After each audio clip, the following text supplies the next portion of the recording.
Roy Suryo, Rismon Sianipar, dan Tifauzia Tiasuma atau yang dikenal sebagai Dr. Tifa, menjalani pemeriksaan perdana sebagai tersangka dalam kasus dugaan pencemaran nama baik terkait tudingan ijazah palsu Presiden ke-7 Republik Indonesia, Joko Widodo, Jokowi.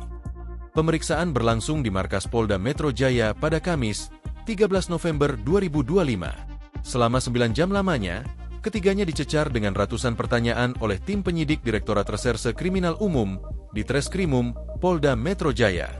Meski telah berstatus tersangka kasus ijazah Jokowi, penyidik memutuskan tidak langsung menahan Roy Suryo CS setelah pemeriksaan perdana tersebut. Roy Suryo hadir di Polda Metro Jaya sekitar pukul 10.16 WIB dengan mengenakan jaket hitam. Rismon Sianipar terlihat memakai jas abu-abu dengan kemeja merah di dalamnya, sementara Dr. Tifa tiba lebih awal di gedung di Treskrimum. Ketiganya datang didampingi tim pengacara dan sejumlah pendukung yang memenuhi area luar gedung. Setelah 9 jam pemeriksaan, wajah Roy Suryo tampak letih. Saat keluar dari gedung pada malam harinya, ia disambut lantunan salawat dari para pendukung yang setia menunggunya hingga larut. Dengan suara tenang, Roy Suryo mengucapkan terima kasih kepada semua pihak yang telah membersamai selama proses pemeriksaan. Terima kasih untuk Polda Metro Jaya. Terima kasih untuk semuanya yang malam ini sudah membersamai. Terima kasih juga para lawyer dan emak-emak, ujar Roy dengan nada penuh rasa syukur. Roy juga menegaskan bahwa dirinya diperlakukan dengan baik oleh penyidik selama proses pemeriksaan.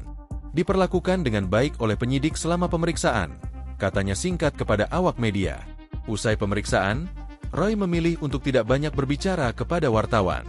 Keterangan lebih lanjut disampaikan oleh Refli Harun, yang bertindak sebagai juru bicara bagi Roy, Rismon, dan Dr. Tifa.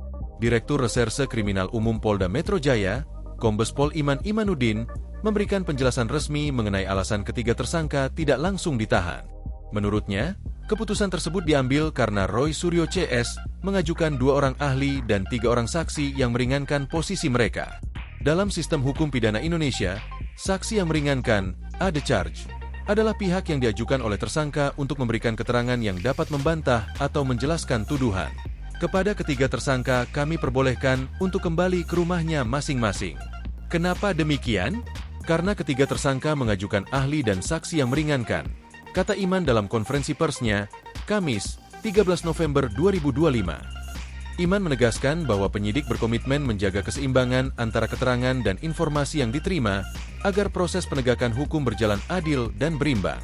Tentunya dalam hal ini kami sebagai penyidik harus menjaga keseimbangan keterangan dan informasi, sehingga proses penegakan hukum ini adil dan berimbang, jelasnya. Ia juga menyebut, pemeriksaan terhadap saksi dan ahli yang diajukan oleh para tersangka akan segera dijadwalkan dalam waktu dekat.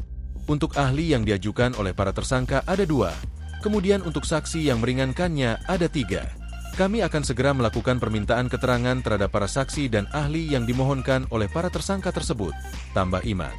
Download Tribun X sekarang, menghadirkan lokal menjadi Indonesia.